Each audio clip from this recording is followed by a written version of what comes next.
All right, party people, we're back. We're Married at First Sight, and I'm going to go ahead and combine these episodes. I thought about doing them separately, but they're the weddings.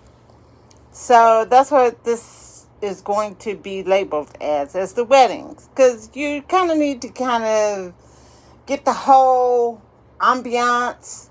I don't, I didn't feel like I could get, the sense of what was going on just by one episode. So I actually took the liberty, if you guys will give me that grace, to combine these two together.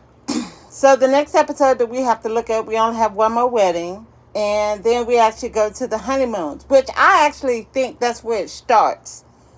I've seen it where the people haven't been attracted to somebody in the wedding, but then it got to end and they figured out, how to do it. So I actually don't use the weddings to give me any real information until I actually can go back after looking at the season and start looking at some of the red flags that might have, you know, tickle the back of my mind. I'm like, oh, okay, I remember them saying this and I remember them doing that. So let's start out. Let's go with Stacia and Nate.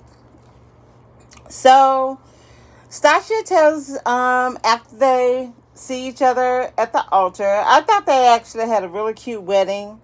And I love the fact that they both gave each other cameras as a gift.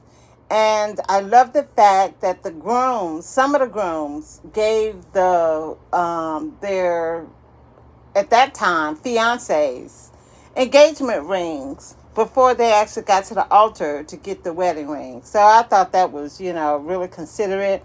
Kind of brought them spiritually to a togetherness place. So we'll see, how that works out. And I see it's a good potential for these two. Either way, I can see it working or I can see it not working at this moment. So I have a question about his female friends and how he's going to integrate his friends from his single life into his married life. And I don't see that as a concern for her at this moment. She's been very clear about her expectations. So we'll kind of monitor it and see, how it develops, over the season. And then everybody want to talk about this freak date. So I showed you the video with him at the bachelor party. So we'll see, how this continues, to go. He actually had a conversation, with his friends about how spicy, his marriage life, could be. And like I said, it's a question mark. So I'm going to just leave it, right there.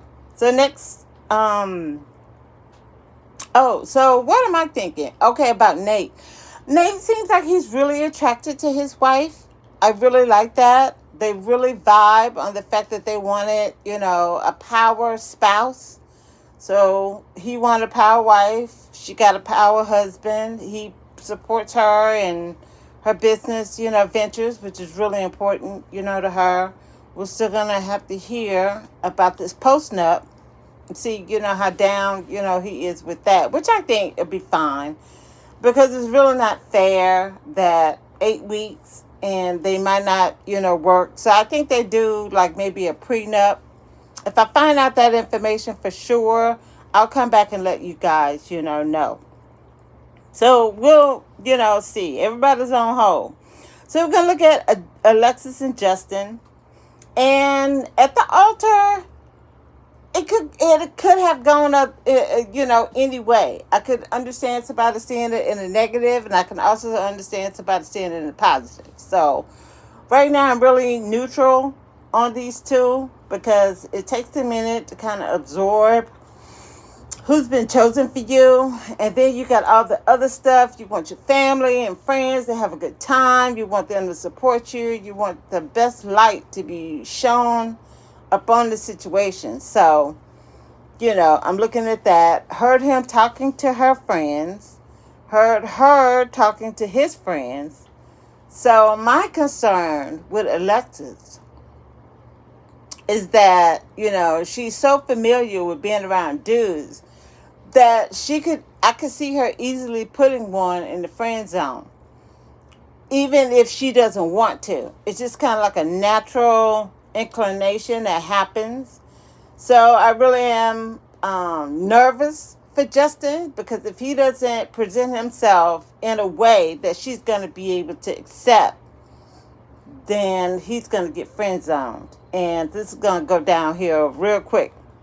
So we'll see. So Nate's brother finally got on the bandwagon, finally let go of this parental kind of protective energy that he's had around him, and he's had to let go and let his brother just kind of do his thing as an adult. I mean, you've given him as much information as you can at this point, and he's gonna have to take that information and try to figure it out to make life, for himself. So one of the things Alexis was talking about at the wedding is that she wasn't expecting him to be as tall, as he was, because she emphasized tall. And I think last season, I can't remember who it was right now, but somebody wanted a tall dude.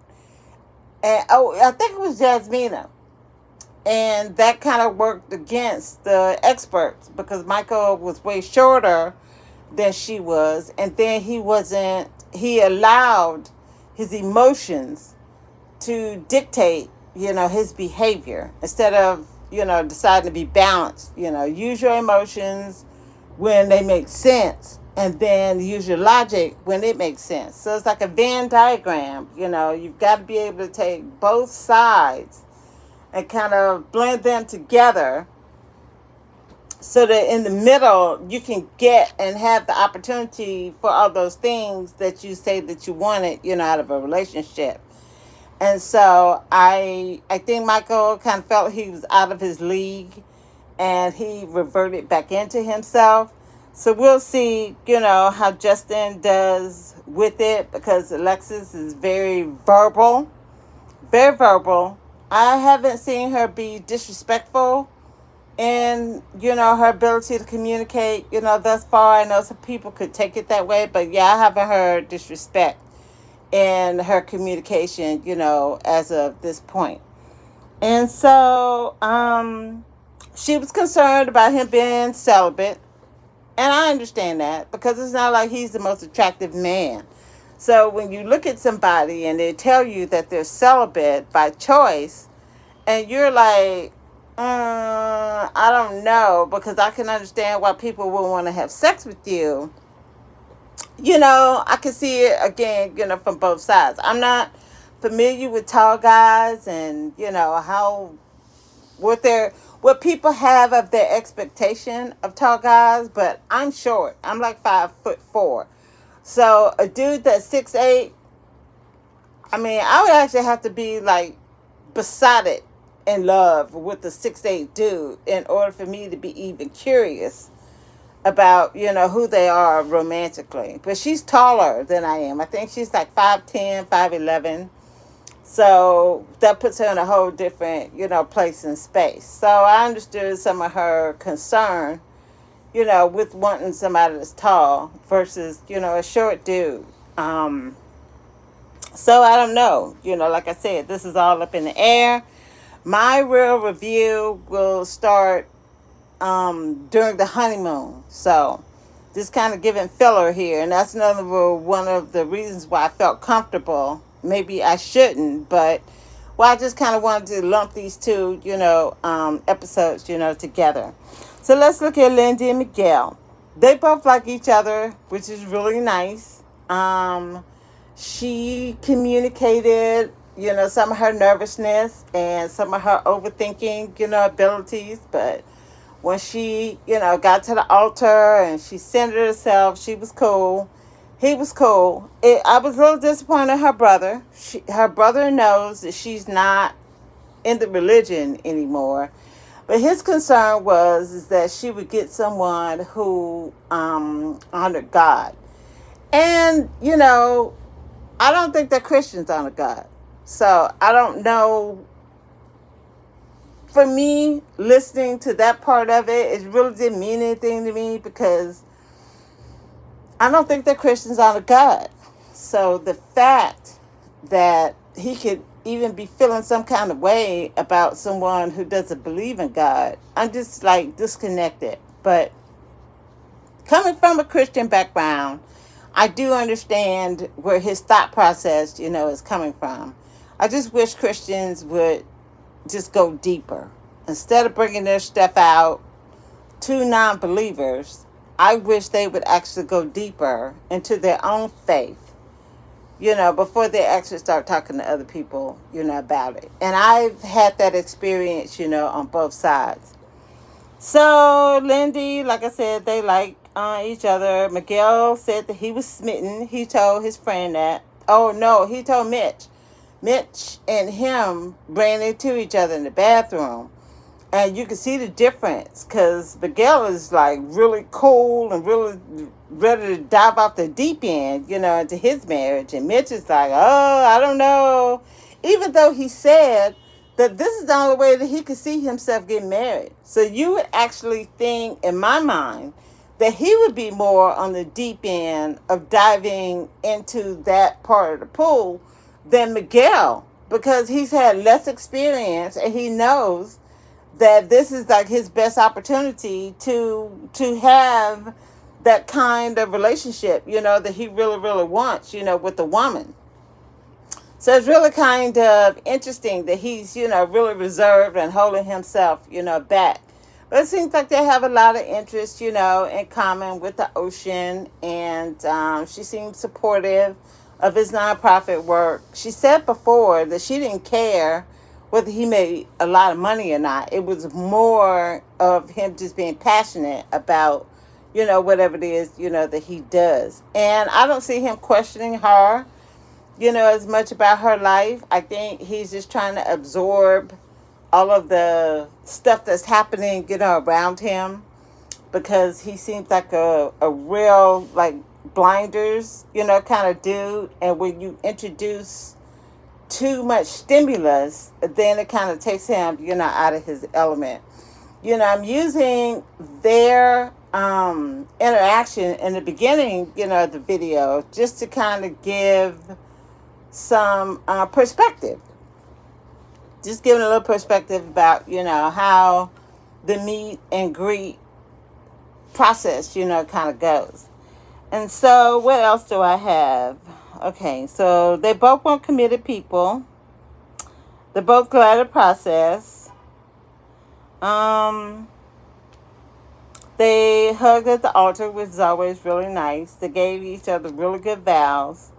I'm hopeful for them, so we'll see. We'll see, how it goes. It was really interesting that he's a doctorate. He has a doctorate. Not Mitch. I'm thinking about Mitch and Lindsay while I'm talking about Lindy and Miguel. So Miguel has a degree. He has a degree in science. I want to say it's neuroscience. So it's really nice. They're all happy. Like I said, he's non-religious. That part makes her brother, less happy. But thank you. Lindy doesn't seem to, have a problem with it. So, I thought that the garter situations with all of them were just really strange. So I don't know why people put that in the wedding thing, because I would never do it. No, I would never have the whole garter situation. And Ben and Morgan. So they had to have their wedding postponed. So when we see the next episode, they're going to be the only couple that is late to get married. And so I don't know how that's going to affect their honeymoon. Dr. Pepper said that it was going to be shaved off. So how many ever days it takes for Ben to test negative. Then they're going to get married, and then whatever time is left, they'll have it, for they'll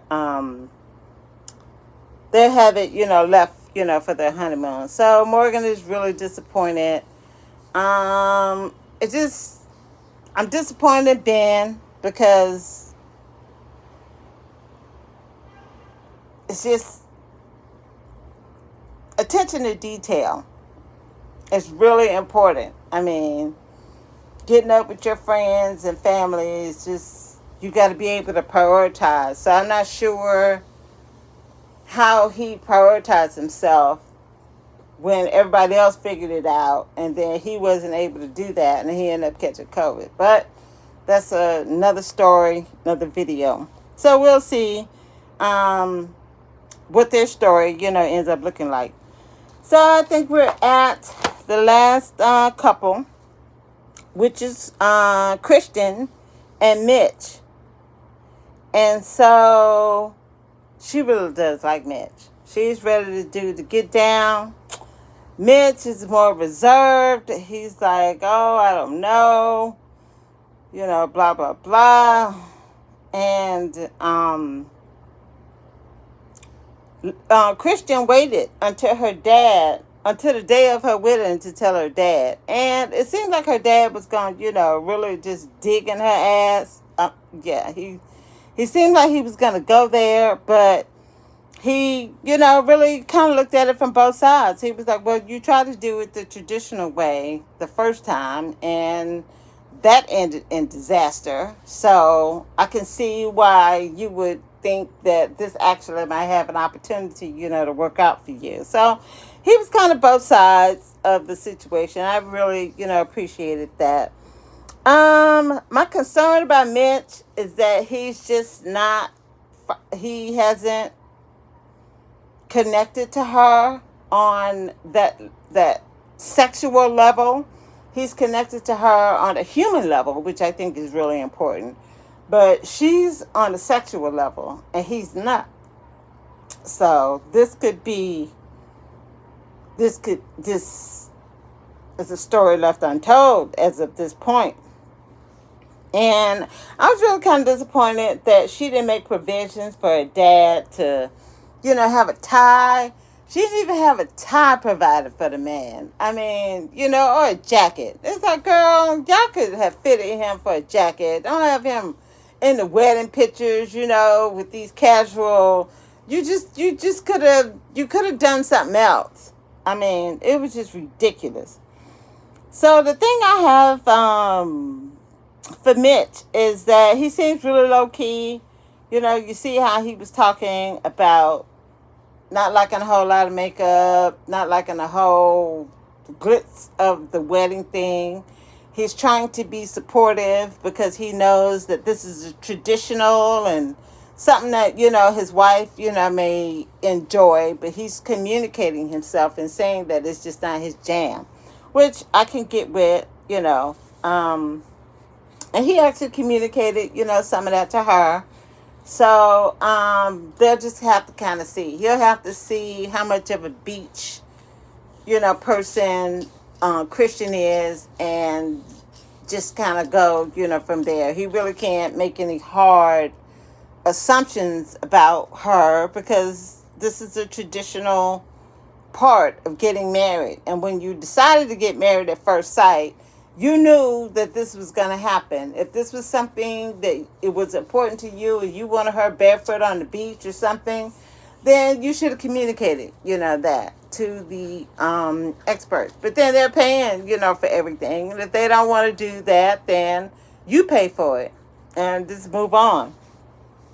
And you can tell that he's not a ladies' man. He actually seemed more interested in her mother than he seemed in her. So that's interesting.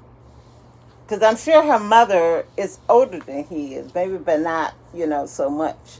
So he might kind of be somewhere in between the age of his wife and the age of her mother. And this is going to be, an interesting, situation. So, I think that's it. And that's another reason why I kind of wanted to, combine these two. I didn't want to be short sighted on just looking at episode 2 and then having something to say without being able to have like a little more depth and breadth of information, to talk about these couples. So we'll see. The honeymoon to me is the real start of the show. And we'll have to go back, to the wedding and kind of pick up those nuggets as we, see the season, unfold. So I hope you guys are interested, in my perspective. And I appreciate, the comments. And I ask you to subscribe, like, and hit the notifications. My goal is to do one a week. I'm not sure if it's going to be Sunday, but it will be either Sunday or after when I do, my reviews, if it's something, that you're interested in looking at. So thank you for your time and attention. And until the next video.